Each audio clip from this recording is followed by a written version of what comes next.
Warm greetings, everyone. On behalf of W4W Foundation, welcome to another session of Friday Waters.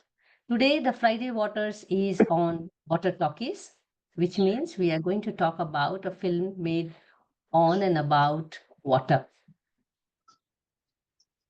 The idea of Friday Waters is to bring water knowledge available in the various alternate forms at different places by different people, enthusiasts as we call them, water enthusiasts, to bring them together as they are trying better ways or different ways to develop the water knowledge and bring it to people in all other possible ways, as we know usually in a conventional scientific way, which we cover in Wednesdays for water, more scientific way of looking at water. This is also scientific way, but we call it as different ways.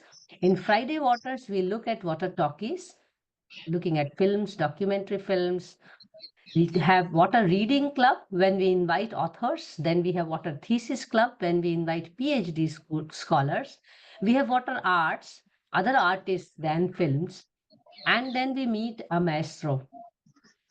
Each of these sessions take place depending on the availability, but we try to have one of them at least a month. The idea of Friday Waters is also to keep it lighter and fun-filled and yet be more immersive and more meaningful in the sector of water. Do keep following us as we strongly believe that water conversations are important for water conservation. We are at www.w4w.in. My name is Mansee Bal Bhargava and I am the moderator for today's session and also from W4W. Today we will have the film on Satyagraha, True Force, and to do the honor, we have with us the filmmaker Lisa Sabina Harney as our guest speaker and also the protagonist of the film, I must say. We also have them, Swami Shivanandji Maharaj and Brahmachari Dayanandji from Matri Sadan. Take it further to talk about the film, talk about their lives, talk about water, and talk about the important subject which we are discussing today, that is Satyagraha. And in this case, I will extend it to say Jal Satyagraha. So what we are going to do, we are going to discuss the film, but also through the main, as I said, protagonists of the film are also the filmmaker. And because Guruji is here, as we call him fondly, maybe we start with Guruji as opening remark. Guruji, why Ganga and why Satyagraha is required? Over to you, and then we take things from your blessings. You know that from the very beginning, Ji. when our ashram is established on the bank of Ganga, at Kankhal in Hardwar, we saw the menace of mining in even the Kumbh area, where millions of people gathered together to have a bath in the Ganga. But the mining mafia was very active, and there were many crashers on the bank of. We saw it, and we started to convince the government, the administration, and the people that we are destroying very existence of Ganga in Hardwar, where Ganga emerges from the mountains. But our appeal were not heard. We are sent. We cannot protest on roads. Therefore, we have chosen only two paths. One is the path of Satyagraha, the truth force, because truth has a force. Truth can do anything. We are remaining in truth and celebration. We started Satyagraha. And the first Satyagraha,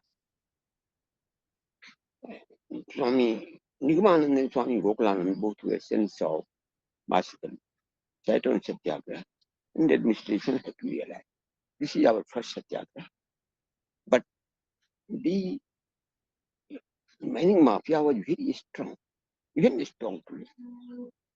Even the Ganga, Hardwar, we have just seen that even at night they are digging by JCB and Falklands. Previously, these machines were not allowed. But the present government is worse than the previous, doing all these things. But we approach, first do start Satyagraha, then approach the uh, High Court of Uttarakhand, and it is state. And it is now stopped in the bank of Ganga. And see, even after the stay order, many was not stopped. In the night, where many such videos available, where you can see how they are doing mining on the bank of Ganga. But when High Court directed, told, ordered that if mining will be done, the SSP of Haridwar will be responsible. After that, it is stopped totally. It means it is the administration who are involved in such activity.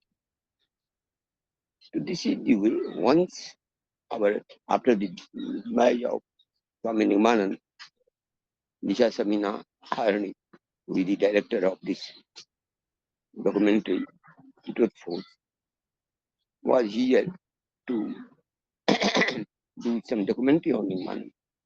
At that time, it started, and she was here. She filmed all the things, but we have to face many difficulties. Yes, I can imagine.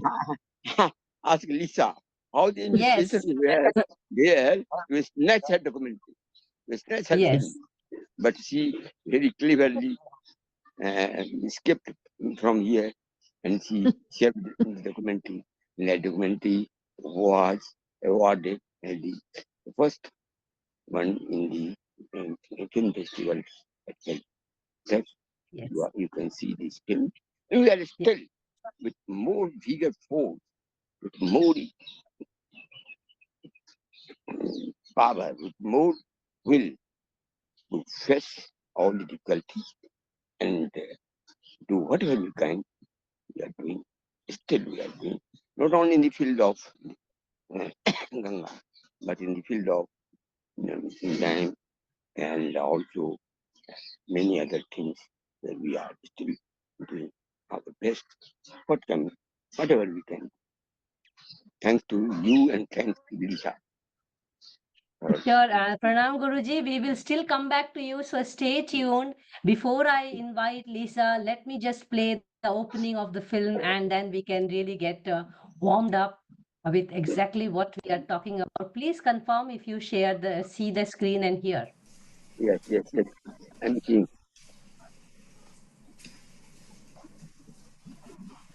हाँ DLM साहब बोल रहे हैं I can only see half the screen. से बोल रहा हूँ Pardon? जी जी ये आप लोगों का खनन गंगा में खुल गया है क्या अच्छा अच्छा कौन कौन सा घाट खुला है अच्छा सभी खुले हैं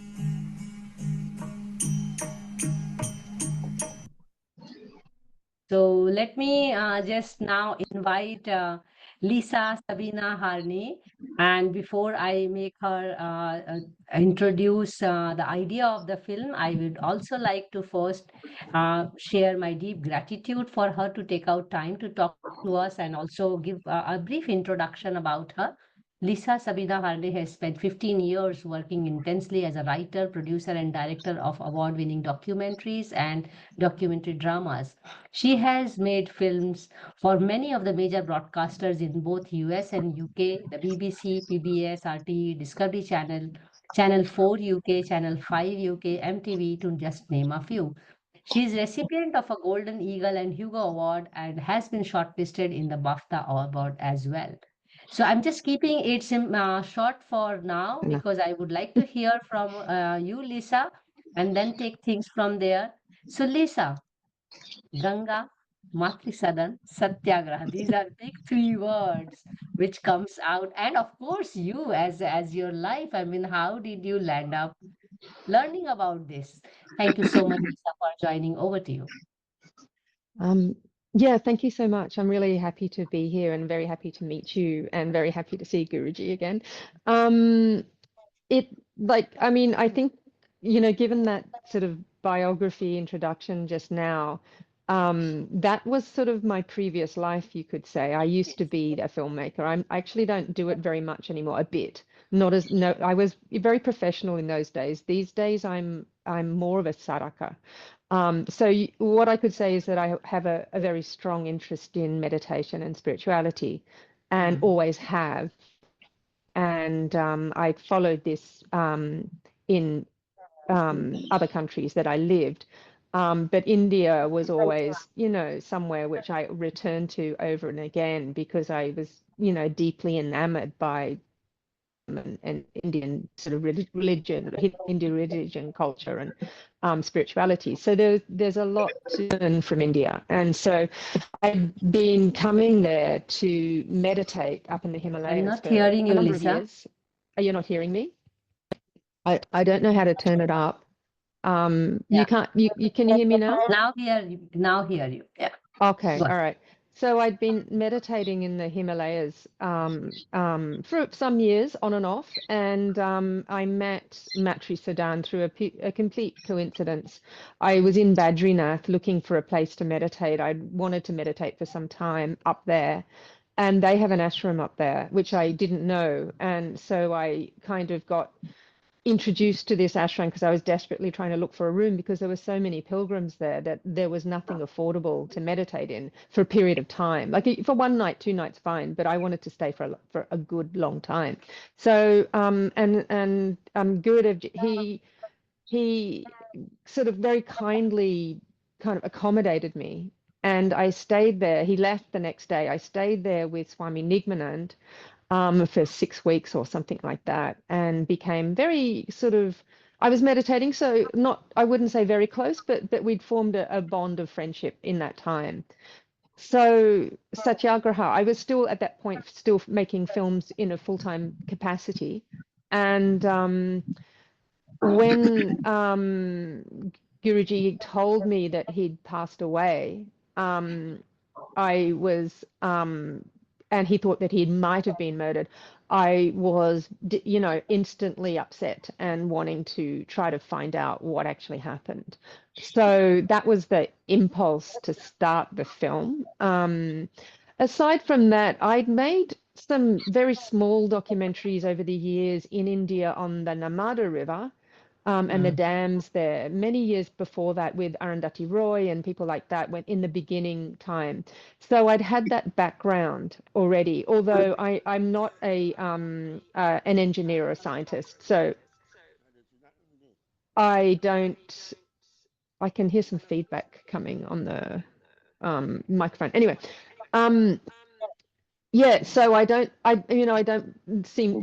sort of prescribe to know, the kind of scientific side of the ecology of river systems, but I know enough to research it deeply and be able to talk to all the right people.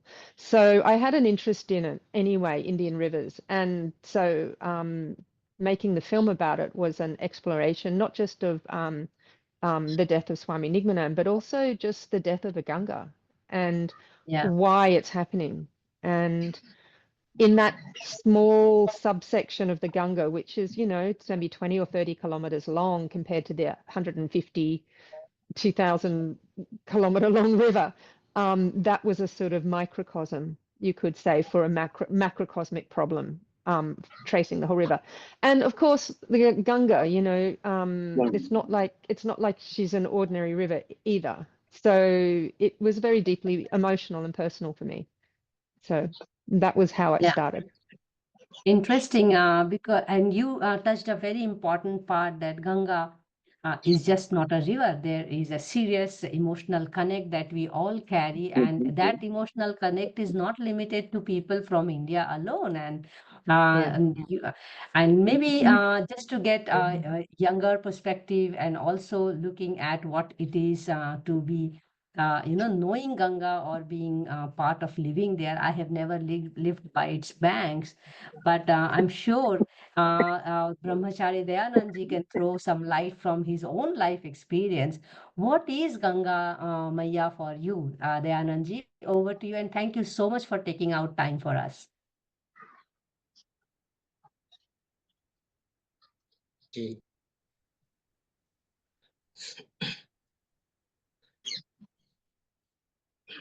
Ganga ji, the divine mother, which we worship from the very outset of our coming of this earth. So we have a great respect for Ganga ji. But what really the greedy eyes are kept on our divine mother, we have already come to know at Matri Sadan to see all these things. And I am a part of that struggle which has been filmed by the Lisa Sabina Harney. And a struggle is still going on. Yes. So it Let's get in. Yeah, sorry, go ahead. Go ahead, please. even at present time, a struggle is going on. Litigations are pending before the Honorable High Court, and the prayers are as same as it was in 1998. Some area was just a spread, and it's still going on. So yes. I can imagine that. So let me just take our audience through the part of the film as why this struggle is going on and what it takes to really stand for someone who cannot directly speak for itself, but it speaks in different ways, but probably not walk into the court or not really shake the community or the judiciary. There has to be some people who have to do it on her behalf. So I'm going to share a part of the film to also start the conversation actually on the film. Ganga came. It is said in the scriptures. Ganga was not ready to come down. She used to say that people on earth are very greedy. They will just destroy her. Then God assured Ganga that the saints will protect her.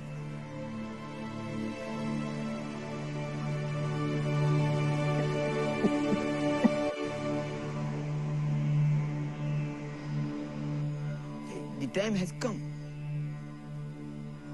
and Ganga has to be protected by saints.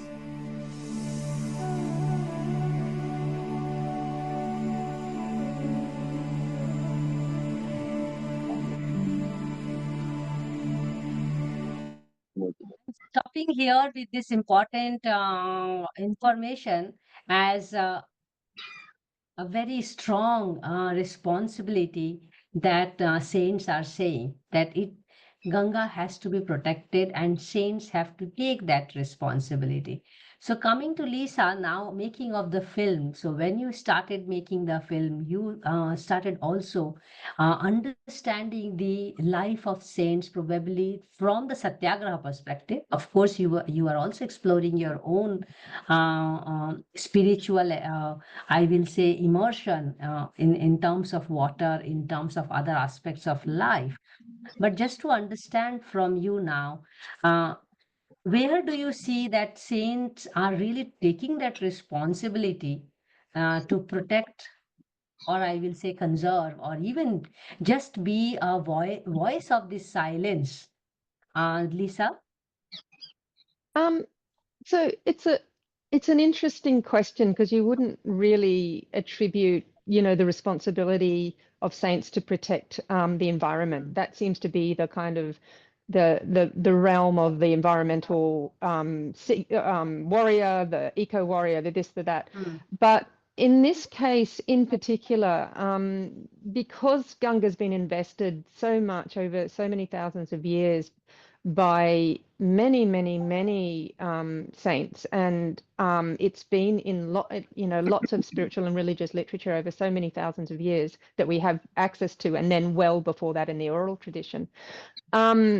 It has a kind of glorified history, but still, it's still part of Mother Nature, and so in some ways you could say that saints have that deep connection to Mother Nature, because on the spiritual aspect of Mother Nature is exactly why you go into sadhana, why you meditate, why you decide on a life of service to the divine and spiritual transformation.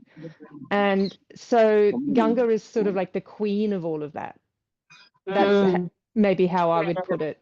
That she's the pinnacle of that. So to have her be kind of misused and abused and all of these things that were probably unthinkable even 100 years ago, in today's society, I think it's just a huge reflection on where we're at as where humanity's at. And I'm not saying India; it's just humanity. We're all doing it.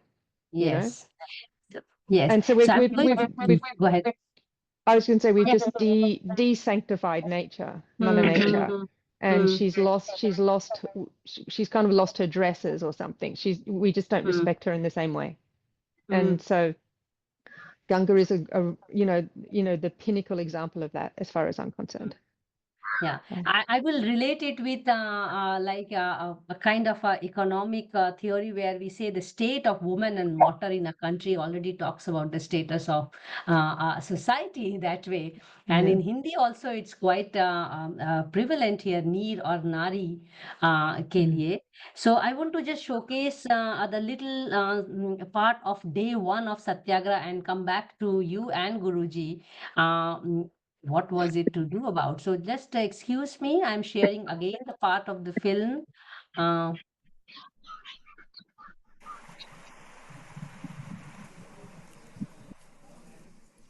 प्रणाम प्रणाम।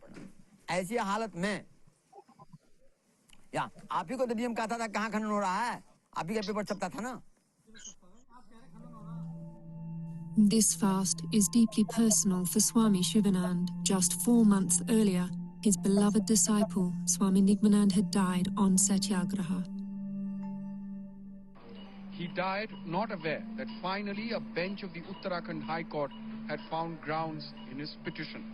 The court said, under the garb of running this crime. So I'm stopping here to discuss with you what it is to do Satyagraha, and to be honest, if you can enlighten all of us, Guruji, what exactly is Satyagraha when we say? Yeah. Guruji, what is Satyagraha? If a new disciple, if those who are really far away and in the material world, how will they understand Satyagraha as a concept, as a immersion of idea? Satyagraha is the very concept that when we are not able to do it on the physical plane, then we are sacrificing ourselves by renouncing foods. Even in the previous era also, when one demands something from God, we used to do this kind of penance. Even in the modern time, in the British India, Gandhiji also used these foods. Yes. This has a great force. The opposition has to think about it, because the same law, the same self is pervading in everyone.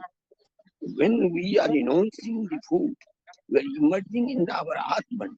And when we start emerging in the Atman, all the other forces were trembling.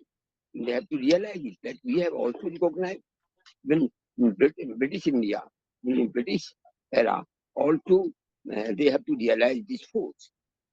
Therefore, this is a great force that our saints have discovered in the in our ancient time, and it is still force, and we are still applying it. This is a great force, but the demonic forces are also very strong. And during that Satyagraha, Nigmanand was taken from the ashram when he was fully conscious. But when they brought them in the hospital, they were given the organ of poisoning. The case is still we are fighting because our country is so much immersed in corruption that the CBI has been managed, and we are still fighting this case. But this has a force. We are still applying it. Therefore, we started this.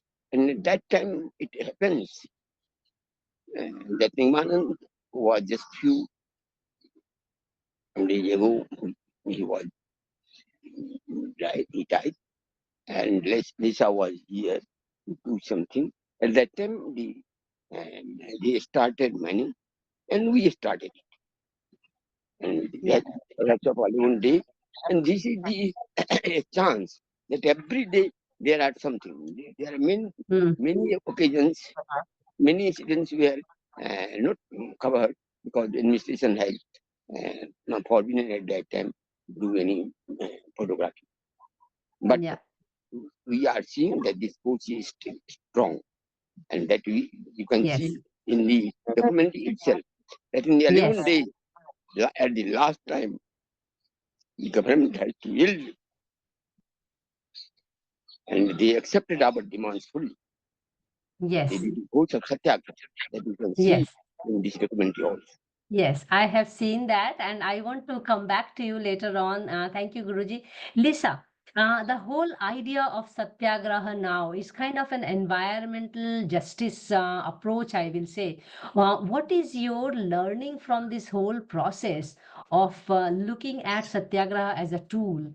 And also, the film is about Satyagraha around stopping the illegal mining. And I'm sure you also experienced it from your making of the film, and now you are traversing across many rivers in the country. How do you see that Satyagraha can be really used as a tool also in other parts of the country if people want to give a voice to these rivers? Over to you. So, you know, it's Satyagraha as a process is a spiritual process. It's not a physical thing. So if someone, if a normal environmental scientist or ecologist decided I'm going to go on a hunger strike, you know, it will have some impact depending on the sensitivities of the people that are kind of managing it. But in this case, it's unusual because a genuine saint is doing it. So you're bringing in a kind of a whole dimension of spirituality, and we're living in a very materialistic phase of life at the moment. We just have to accept that that's the way the world is.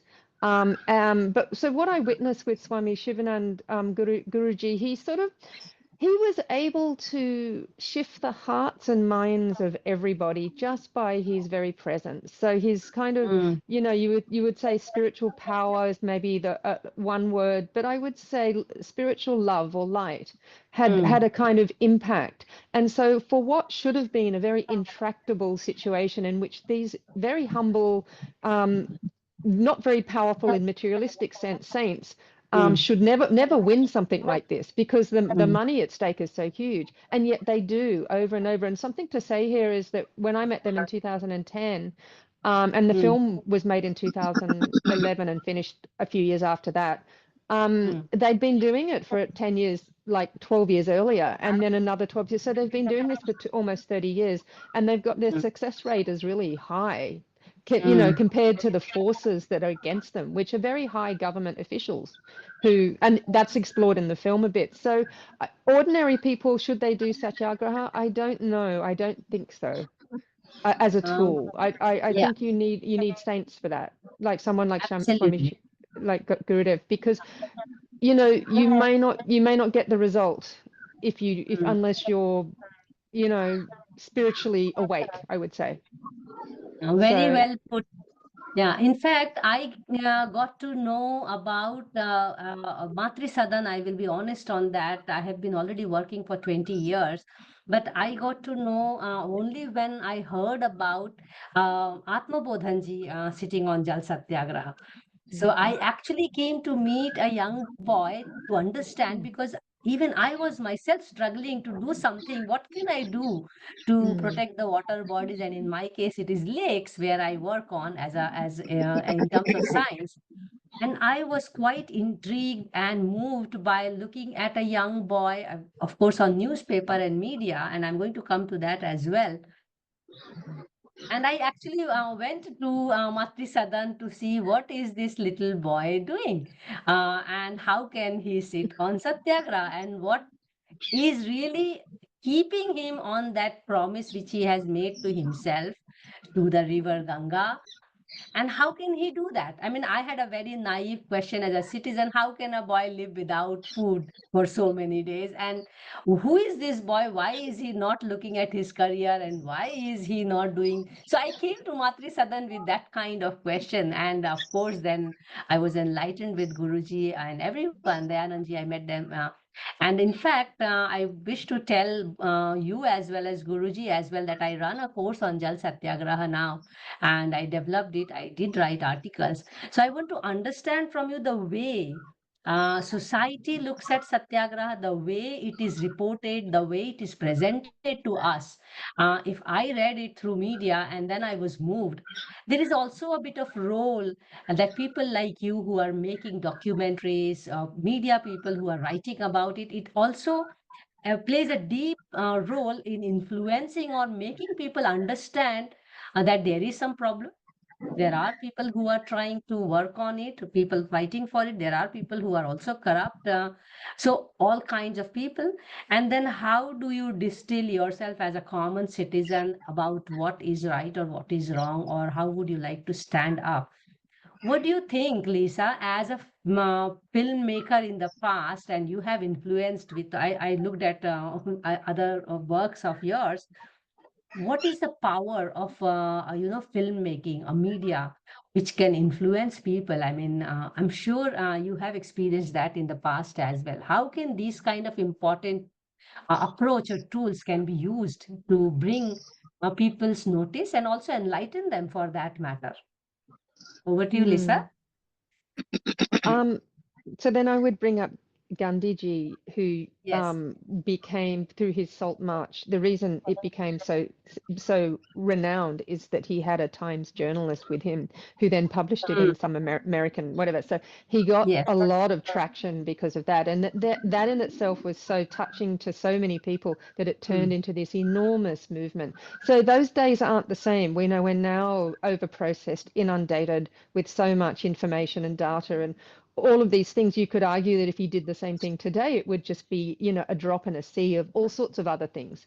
And you see many people doing these sort of things. But, it's kind of the times that we're in that we have to kind of really assess. And I think personally, you, in terms of like average ordinary householders, people that live an ordinary life, you have to give them tools to change the way they do mm, things, you mm, know?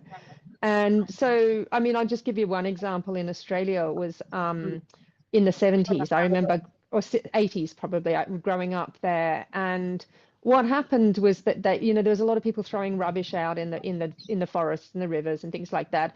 And so they had this like Make Australia Beautiful Again campaign, which ran for about 10 years. And then in that 10 years, you got a complete shift in consciousness from people that were kind of okay to throw their rubbish on the street and all that stuff to picking up things and going out on drives and cleaning things up. You know what I mean? Like the whole consciousness of the whole country changed through that campaign. So it can be very powerful. And that's got, Yes. you know, just appealing to people's hearts, really, you know? Yes. I think that's the And point. You have to touch the heart of the people. yeah. And this is a strong tool. Film is a very strong tool to do so. I mean, if film can really trigger hatred, violence, which is happening at this moment with many of the films coming, it can also, because bring love. It can also bring association, affection, because I feel love is more contagious than hatred in that way. You know, and so it can be a strong tool. So coming to the point of really using this medium, I also saw there was a serious role media people also played in making this satyagraha, you know, reach to the people. So I would like to play a slight a clip from the film, and I'm going to come to Dayanandji, and I know Sudanandji is also working on this part a lot in terms of social media, news reporters and all, and understand from you how do they perceive a very unconventional activity and how do they report. Let me just first go to the film and take you through the part where media is actually talking. Into cement.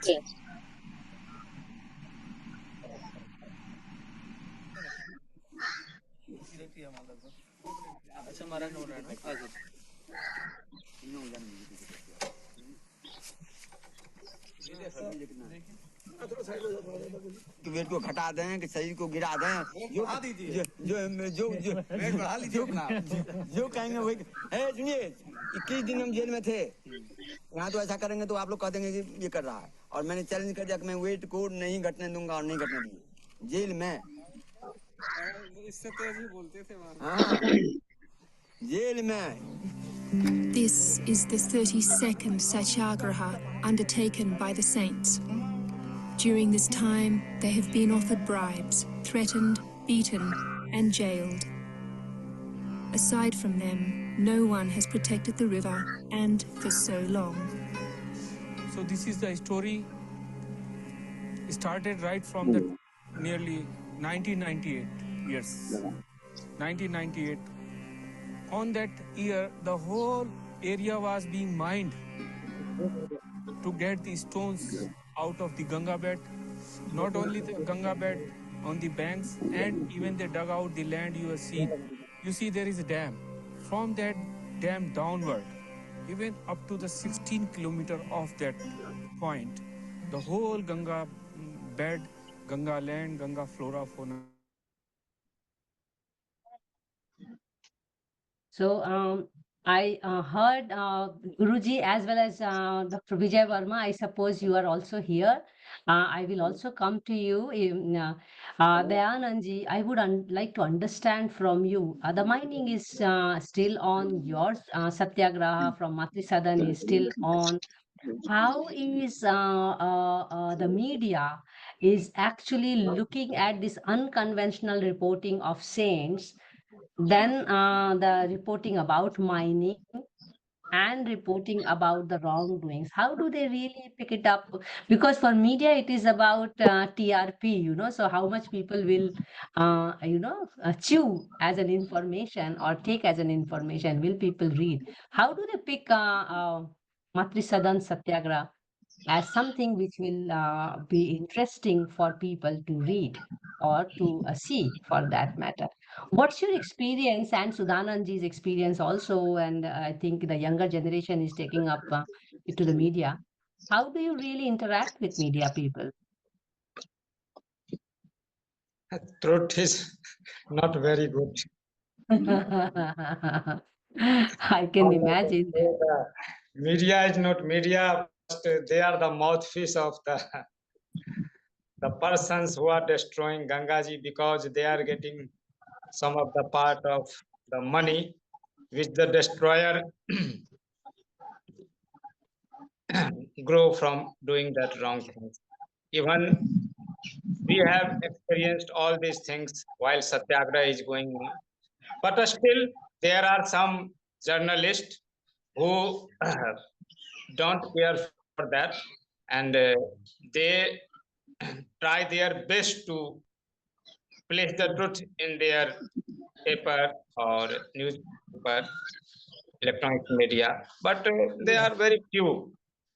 Mm. So, So I'm just trying to understand, Lisa, again, I'm coming back to you to understand this whole idea that things can really be put across people. And, we consume what is offered to us through different forms. And that is what exactly we are discussing in Friday water sessions. One way is writing and teaching and all, but then these are different mediums, and press itself and media itself is the medium. How was your experience uh, during making the film about media reporting or not reporting about this kind of incident, as in mining? And also, I'm considering Satyagraha itself as an incident at that time frame when you were making the film. Yeah, so way back, this is 2011, so it's a long time back. Mm, But yeah, way back then, particularly there was a more innocent time. We didn't have mm, the internet the way we do now in the same way. yes. Mm, So there was a lot of discrepancy between what was happening on the ground and what was being reported in the newspapers, and often it would directly contradict the facts. So you would mm, have this very visceral kind of proof or evidence that what you're reading or seeing in the newspaper was not mm, actually what was happening. So that yes. you see that in the film quite a few times. Mm, And then mm, you get these very sort of sincere journalists coming up to me afterwards, sort of saying, we know he's right, but we have to mm, eat, kind of thing. And I feel kind of in some way understanding of that too, because these people are trying to get by in life. They need to have a job and all that yes, sort of thing. But absolutely. so I don't want to blame or judge them particularly. It's more the institutions that they're reporting for that are doing it. They're just following orders. And so Absolutely. generally, I found the journalists to be personally very lovely, Mm, but in many ways, but also kind of very happy to twist the facts to suit mm, whatever agenda they had decided was mm, important. mm, Yeah, it was an interesting time for me to see that on the ground, that there was such a um, commitment to not reporting the facts quite mm, often. Not always. Some of them were very good, actually. So I'll mhm, caveat and say, and not everybody was like that. mhm, mhm. So yeah, yeah, So when yeah. you were sorry, go ahead. Please go ahead. No, no, please finish. Go with your So, question. Yeah. Dr. Vijay Verma, if you're still around, please identify yourself so that I can also bring you on board in the discussion. But I'm continuing with you, Lisa. Mm, While the Satyagraha was going on, there were also officers coming, district magistrate coming, Netaji mm, coming, all those things I could see from the film. So, mm. it was a hot moment, let me put it that way, in terms of Yeah, media and also film, that something was happening. yeah, On one hand, there is something which is silently happening, which many of us don't even imagine what is Satyagraha, how it is done. And you put it so nicely that it's a very simple self driven, and you have to just live simply, and within that simplicity there is this aura, probably the whole microcosm and the macrocosm of the river concerned is mm, inside the body, which is probably reflecting through. But how was your experience? Because there's a very interesting scene from the film I saw. Netaji is there, and Guruji is inside in the lock, and the conversation is very interesting. So, uh, how was it to film that kind of moment? And what do you think happens when Satyagraha is facing uh, the real time scenario? What was that experience? Because Guruji can definitely experience And she must be experiencing it on a regular basis now, because it's a very frequent event for the Satyagraha to happen, and then ministers and officers coming. What was it about you? Did you really feel the tense? There is also seen from night time, vigilance is happening and all. What was your experience that time? I'm going to See, play we a were, bit also. oh, Yeah, you want to play. play it now? Okay. I know, I will See, hear from you first. Huh? yeah, see, we were living in the ashram and just sort of filming what happened. Like, I mean, I just kind of, I didn't plan to make this film. It just happened. I had a camera with me, kind of thing. So I just filmed what was happening in the ashram as it happened. So, and obviously I don't speak Hindi, so a lot of it kind of went over my head, to be honest. And it was only when I got the Russians translated that I kind of really understood what was happening. So I filmed everything that I could. But yeah, I mean, when you're getting a politician coming, which is unusual, to sort of negotiate, you know that they're worried about something. They're worried about their constituents, their public persona, that Guruji is getting too much kind of sympathetic press. Focus.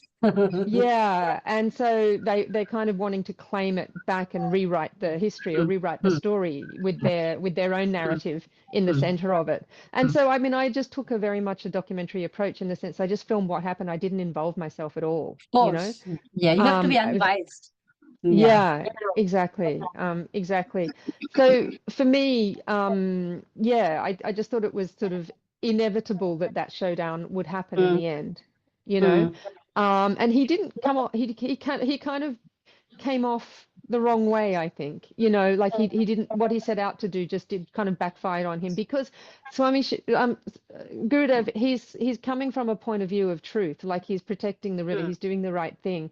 And this other politician is mining the river because his family have a history of mining, and he has businesses, mining businesses, as well as being a politician at that time. So, you know, there was an incredible conflict of interest there. And so it depends on where you stand in terms of what's important. For me, the preservation of nature and the respect and the sustainability of nature is really important. So you want, whatever you take, you have to give back. And that was clearly not happening. So yeah. Very interesting. Shall we see that clip? Because it shows very the very tension you are talking about, the conflict you're talking about, and I think it's also a turning moment to me in the film when I was looking at watching the film. So I will share again the part of that conversation which is happening between two people. Some serious attention. Today, Uttarakhand's revenue minister announced his own Satyagraha, declaring that he would fast until death if they stopped mining the Ganges.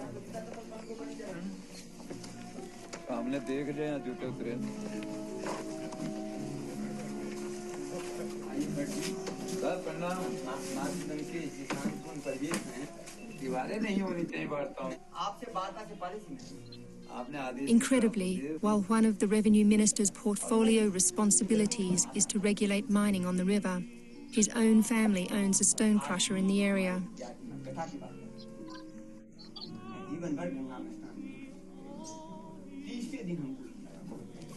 आपने कल कहा राजस्व मंत्री मेरे पास नहीं आया, मैं आया हूँ। इस समय मैं राजस्व मंत्री की तरफ से आपको मैं राजस्व मंत्री के रूप में आमंत्रण नहीं किया था। अच्छा,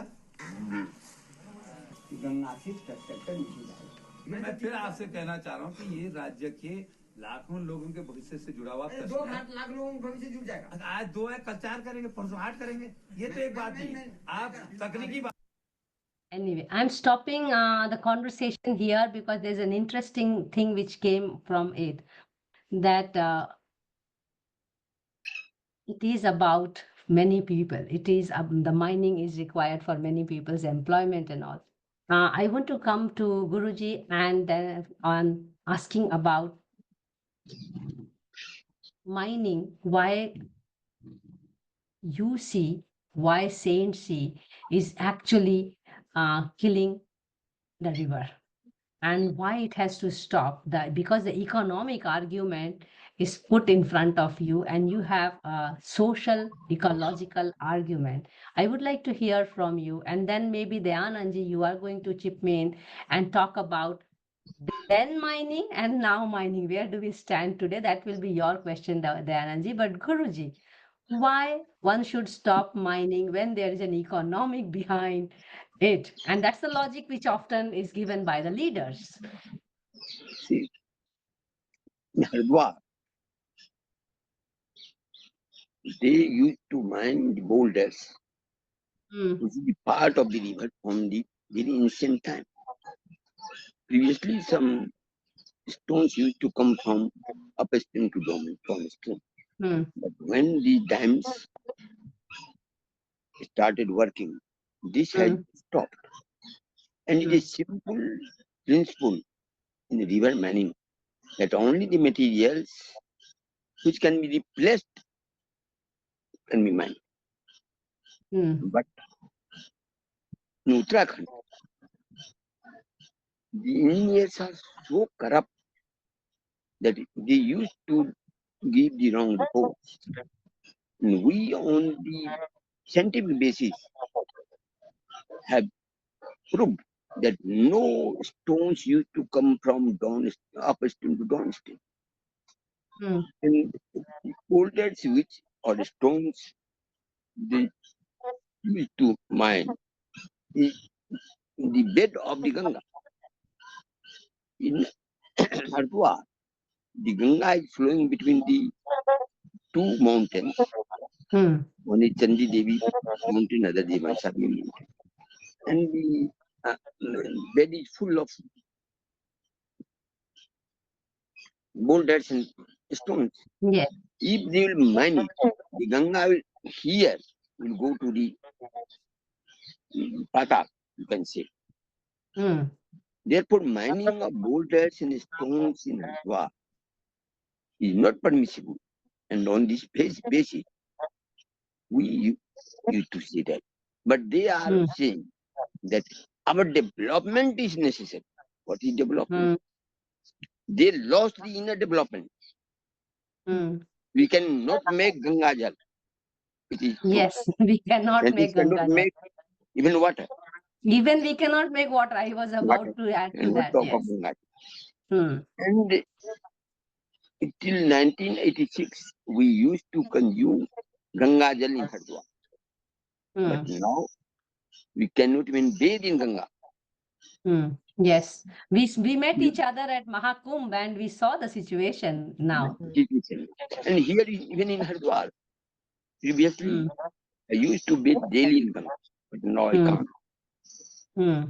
There is no fishes in Ganga. They destroyed all the fish because they are giving chlorine in the STD plant.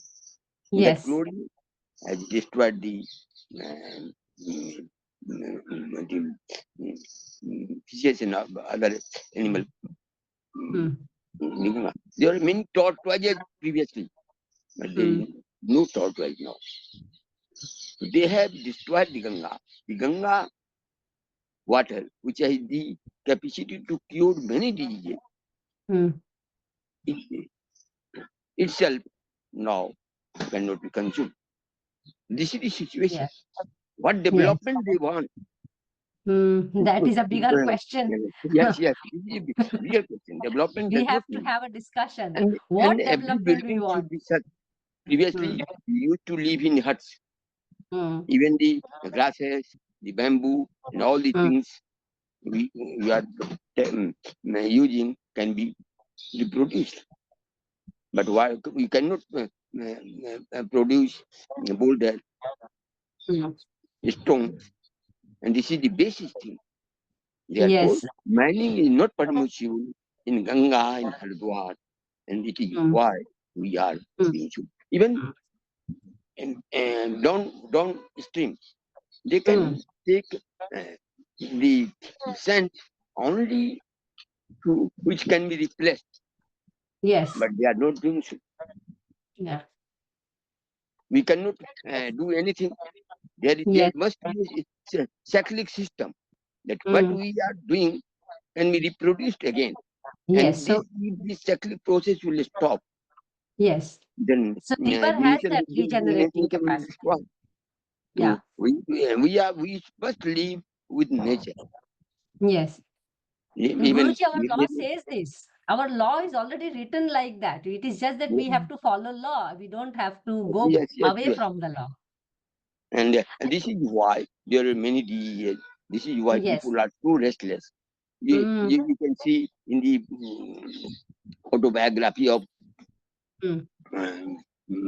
Kalam Sahab that when he was very disappointed, he went to Rishikesh and bathed in Ganga, and half of his anxiety was destroyed. Then he met a saint, and after that he knew the truth. So this is the force of Ganga and saints. And they are saying that we are the protector of our religion, we are the protector of Hindu. They are destroying the very basis of our religion. Yeah. So after the many tapas, Bhagirath became tool to bring the Ganga, and we are destroying it. Yes. So Guruji, I'm going to show the victory part of that Satyagraha, of that particular Satyagraha, which was documented in the film. And then take the question to you, Dayanandji. Where do we stand today? And let me just show the film part as the Satyagraha is. Yeah. और जब जनता कह रही कि आप इस्तीफा नहीं देंगे, मैंने जनता के लिए आंदोलन करने की बात कही थी, अपने लिए नहीं.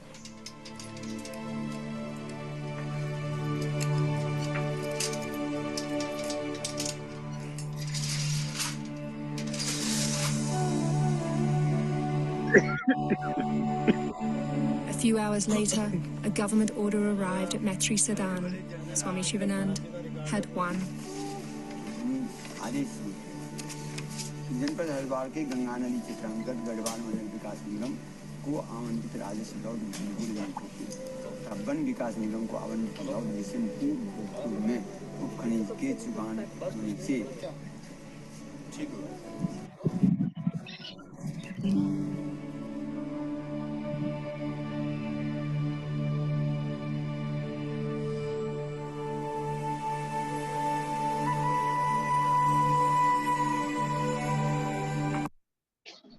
So I'm stopping here because that's a good time when the liver is flowing. And Dayanandji, the film, and then when I got to understand and know about Matri Sadan, it was already 10 years. And I came to meet a young boy called Atma Bodhan, and who was sitting on the longest Satyagraha, and again for the same mining reason. Where do we stand today, and how many more lives, how many more Satyagrahas it will take for our society to understand a very simple thing which is lawfully written that it should not be mined? Your point of view on this and closing remark also. As environment laws are concerned, in 2006, EIA notification 2006 came into force, and it was notified after a very long time survey and various reports, and it has clearly written that only those part of the river materials would be removed from the river bed which will get replenished in coming years. So this line is very clear. And if these laws are followed, no mining can be done from Gangaji in Haridwar. All the time they are violating the basic law of an stones and boulders are not coming from the upstream to downstream. If a single stone, a single boulders is not coming from upstream to downstream, but here tons of tons are being excavated, even by using JCB machines. At that time, there were 48 stone crushers. Now government data came And we are seeing that in the same area, their numbers grows to 112, 112. Now they have already dug out various agricultural fields, meaning why one side they are talking for employment, other side they are just destroying the employment forever. Because actually, in the long run, yes. once it dug up, will not get filled. And you can say that they are just destroying one hand environment, and in other hand the agriculture also. So situation is just, you can say, going bad to worse, but at the same time, due to a struggle of Matri Sadan, to some extent Gangaji has been saved. Yes. And this struggle is going on. It will remain going on unless we are here. Yes. Is here. Yes. Here. So it will go on. We are doing our duty. Absolutely. As far as the young generation are concerned, so they have to see what from their ancestors. It is their duty to keep it in its same form. Yes. They received from their ancestors. Absolutely. Until and unless they will not know these very precious things, these types of environmental degradation will remain going on, because they are seeing the instant money they are just getting from destroying the environment, destroying their resources, destroying the Divine Mother Gangaji. But the resultant, which comes later on, and they have to pay for that, they are not seeing. Absolutely.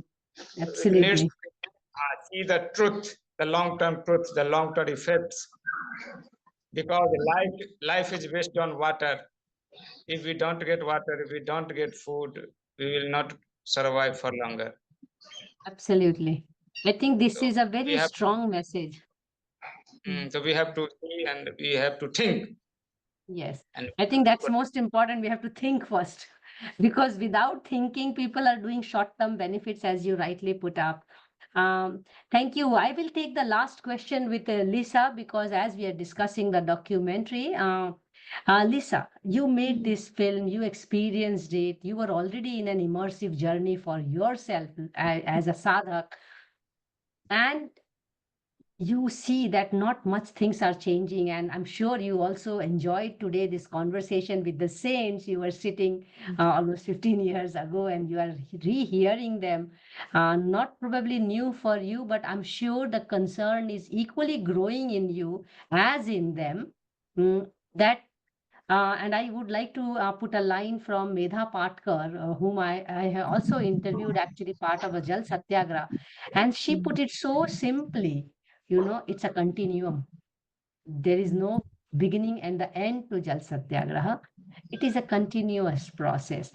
As long as there is day, there will be night. As long as there are evils, there will be saints who are going to be standing up. You are on almost this path of, I will say, your own enlightenment and spirituality.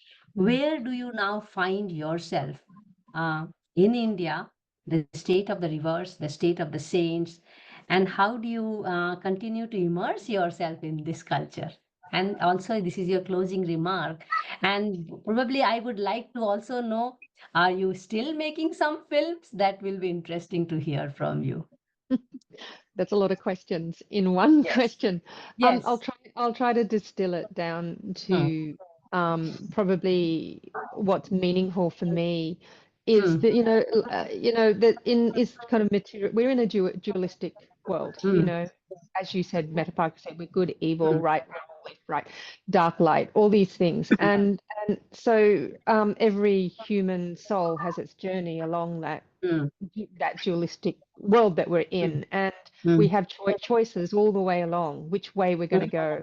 And I think every one of us is kind of being offered those choices at any moment. But now, because we're in a very materialistic age, which in India we would call the dark part of the Kali Yuga, we're kind of forgetting all of that. That we're not just a physical body. We have an energetic body and a pranic body and an astral body, or we have all these different subtle bodies, and so does Mother Nature. So when you destroy Mother Nature, when you destroy a river, you're also destroying her subtle bodies, which are the things that the spirituality, those things rest upon. And so that's knowledge that the saints still have, that everybody else has kind of forgotten about. And yet India has this incredible devotion. There's a bhakti here like I've never seen in any other country. So there is this immense love, but also this dichotomy between the love of the divine and love of spirit, and it's very much inculcated right throughout India and in a million different ways, and that's what makes it so beautiful and so powerful. And yet the other side is also true. So which is that there's a kind of dichotomy between the love and also the wanting for materiality, for our physical world to be working the way we want it to. And so I don't know, it's just it's irresponsibility, sure, but that's global. It's nothing to do with India so much as part of the way humanity is. How to address that? You bring people to a sense of, I would say, subtlety in their way of being, in the way they live, and sensitivity. And once they have that and they're sensitive to themselves, you automatically become sensitive to everybody else and to nature. You can't actually harm it. So, I would say consciousness, the development of consciousness has to be the only way. Absolutely. Yeah, because if that's not developed, then you're kind of blind. You don't really see these other things. So yeah, it's an interesting time. I haven't really, I mean, I made films up until about like full time up until about 2015 or 16. And then after that, I kind of pulled back and started doing a lot more sadhana. But I did make one about the Cauvery River in South India a few years back, which again follows the river theme.